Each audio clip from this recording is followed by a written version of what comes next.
করছি আমি মাহি পাল।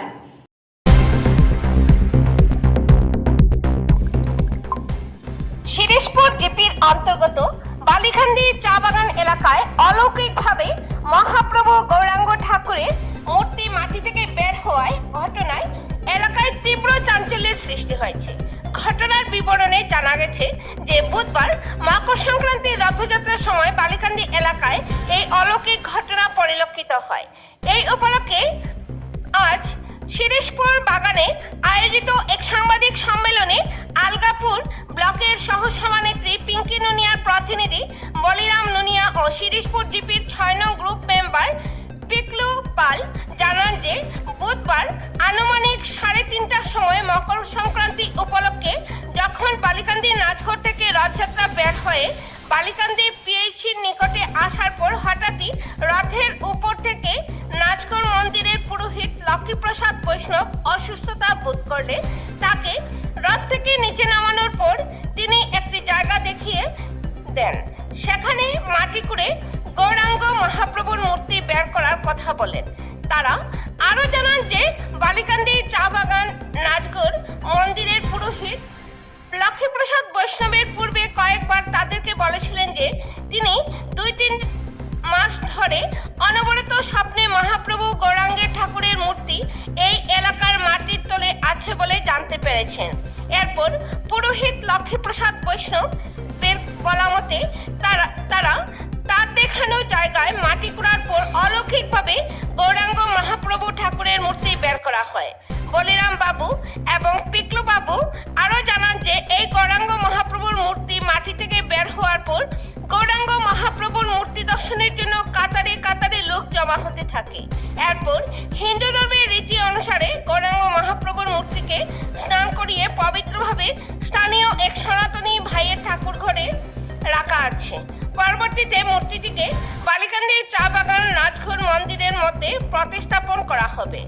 বালিকান্দি এলাকায় এই অলৌকিকভাবে গৌরাঙ্গ মহাপ্রভু ঠাকুরের মূর্তি মাটির ভিতর থেকে বের হওয়ার ঘটনাটি নিয়ে এলাকায় জোর চর্চা চলছে। হাইলাকান্দির প্রতিনিধি সিপ্রিয়ান ডায়াসের রিপোর্ট। পরবর্তী খবর পেতে হাইলাকান্দি দর্পণ টিভি নিউজ চ্যানেলটিকে একটি লাইক ও ফলো করে পাশে থাকুন। ধন্যবাদ। এই মুহূর্তে আমাদের সম্মুখে আছেন আলগাপুর ব্লকের ভাইস চেয়ারপারসন পিঙ্কি নুনিয়ার প্রতিনিধি বলিরাম নুনিয়াজি। তো বলিরাম নুনিয়াজি, আপনাকে আমাদের মিডিয়াতে স্বাগতম জানাই। কালকে আপনাদের এই বালিকান্দি জায়গাতে কি অলৌকিক ঘটনা ঘটেছে এই বিষয়ে বলুন তো। সর্বপ্রথমে আজকে আমি বলিরাম নুনিয়া। গতকাল বালিকান্দিতে প্রত্যেক সংক্রান্তি উপলক্ষে আমাদের সনাতন ধর্ম মতে বৈষ্ণব মতে আমরা রথ একটা ব্যবহার করি। রথে যেন আমাদের প্রসাদ বিতরণ করা হয় এবং রথ চালানি হয়।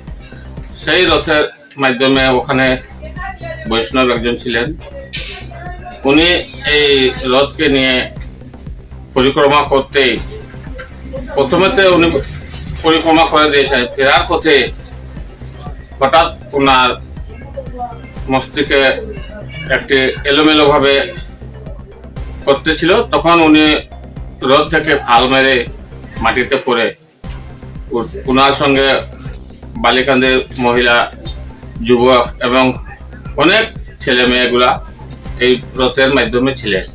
তখন হঠাৎ উনি চিৎকার করে বলে যে এখানে একটি সমান জায়গার মধ্যে খোঁজার জন্য যেখানে কি একটা আছে বস্তু আমাকে স্বপ্ন দিয়েছে এবং এখানে এখন আমি বুঝতে পেরেছি।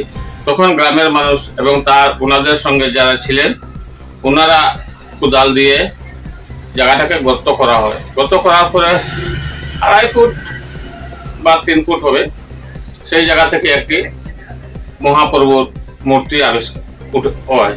এই মূর্তিকে নিয়ে ওনারা আমাদের বালিকান্দির হরিবাসারে রাখা হয় এবং বিভিন্ন জায়গায়। এটা কি গৌরাঙ্গ মহাপ্রভু? গৌরাঙ্গ মহাপ্রভু মূর্তি। এই যে অলৌকিক ঘটনা, সেই ঘটনা নিয়ে ওনাদের মনে অনেক চাঞ্চল্য সৃষ্টি দেখা দিয়েছে যে এইরকম মূর্তি একটা আবিষ্কার হয়েছে। আমরা কিভাবে সেই মূর্তিকে নিয়ে আমাদের হরিবাসারে রাখা হয়েছিল। তখন ওনারা রাত্রে কিছু মানুষ জানাজানির পর আমরা আজকে দুপুরবেলায় সেই মূর্তিটি দেখাতে আমরা যাওয়ার পর সেখানে দেখলাম যে মাটি থেকে কুড়া হয়েছে, একদম সমান মাটি ছিল। এবং ওনাদের মূর্তি আমরা এখানে যাওয়ার পর সাধুকে আমরা জিজ্ঞেস করলাম, বৈষ্ণব সাধু আপনি কিভাবে কি হয়েছে বলুন তো। উনি বিস্তারিতভাবে উনি বলেছেন যে কালকে আগামীকাল আমরা যে সময় রথ নিয়ে বাইর হয় সেই সময় রথটা অনেক কষ্ট হয়েছে আমাদেরকে, মহাপ্রভুকে রেখে আমরা যে সময় রথ টানি সেই সময় অনেক অসুবিধা হতেছিল। তবু এখানে ব্লকের রাস্তা ছিল বলে ওনারা কোন রকম মনে করেছিলেন যে এখানে চাকা উকা বা বিয়ারিং এর তো চাকা হয়েছে, তখন ওনারা সোজা করে একদিকে এক পোর্শন যাওয়ার পর ফিরার পথে দেখা যায় সাধু আমি নিজেও বলতে পারছি না, সাধু বলছে আমি রথ থেকে ফাল মেরে নিচে পড়ে গেলাম। তখন আমার মস্তিষ্কে হঠাৎ মনে হয় যে যেন এখানে কি আছে, আপনারা এখানে প্রদান করো।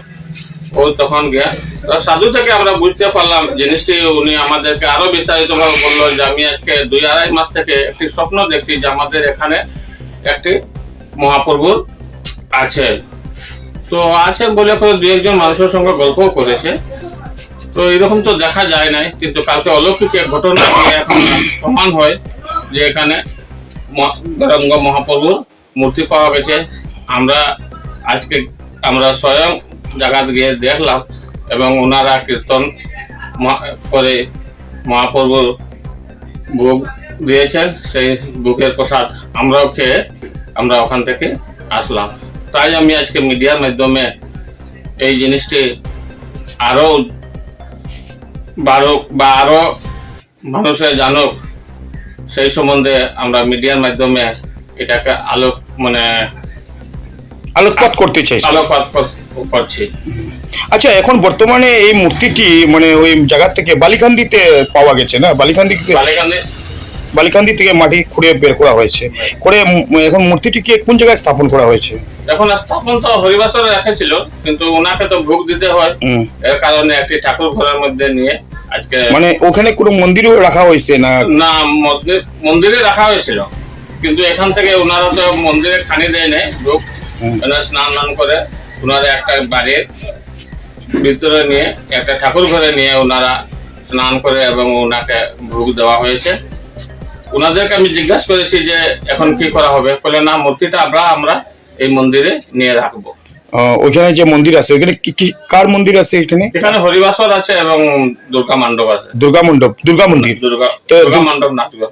হ্যাঁ, নাচঘর আছে, নাচঘর। আর এখানে দুর্গা মন্দির আছে নাকি? মন্দির নেই, হরিবাসর আছে। হরিবাসর, তো হরিবাসর মন্দিরের মধ্যে রাখা হবে, স্থাপন করা হবে। এখন আপাতত একজনের বাড়িতে রাখা আছে, স্নান টান করিয়ে পবিত্রভাবে রাখা আছে, পরে হরিবাসরে স্থাপন করা হবে। আচ্ছা আচ্ছা, ধন্যবাদ। আপনি সুন্দর একটি সাক্ষাৎ বিষয় জানিয়ে দিলেন সাক্ষাৎকারের মাধ্যমে, এই জন্য আপনাকে অশেষ ধন্যবাদ। আচ্ছা বলিরামজি, এই যে মূর্তি যেটা ওখান থেকে অলৌকিকভাবে আবিষ্কার হলো, মূর্তিটা কত বছরের পুরনো হবে বলে মনে হয় আপনার? পুরনো বলে পরিচয় পাওয়া যাচ্ছে না, নতুন মূর্তি দেখা যাচ্ছে। তো এটা কি মূর্তিটা মাটির গড়া মূর্তি না গোল্ডেনের বা কি? না, যেরকম পাথর দিয়ে বা সিমেন্ট দিয়ে যেরকম মূর্তি তৈরি করা হয় বা মাটি দিয়ে করা হয় ঠিক সেই মতোই সুন্দরভাবে দেখা যাচ্ছে। কোনো গোল্ডেনের কোনো পরিচয় পাইনি, কিন্তু আমরা তো মূর্তিটাকে আমরা পরীক্ষা করি নাই। আচ্ছা, দেখতে কি নতুন মনে হচ্ছে? একদম নতুন মনে হচ্ছে। আচ্ছা আচ্ছা, ঠিক আছে, অশেষ ধন্যবাদ আপনাকে এই বিষয়ে আমাদেরকে জানকারি দেওয়ার জন্য।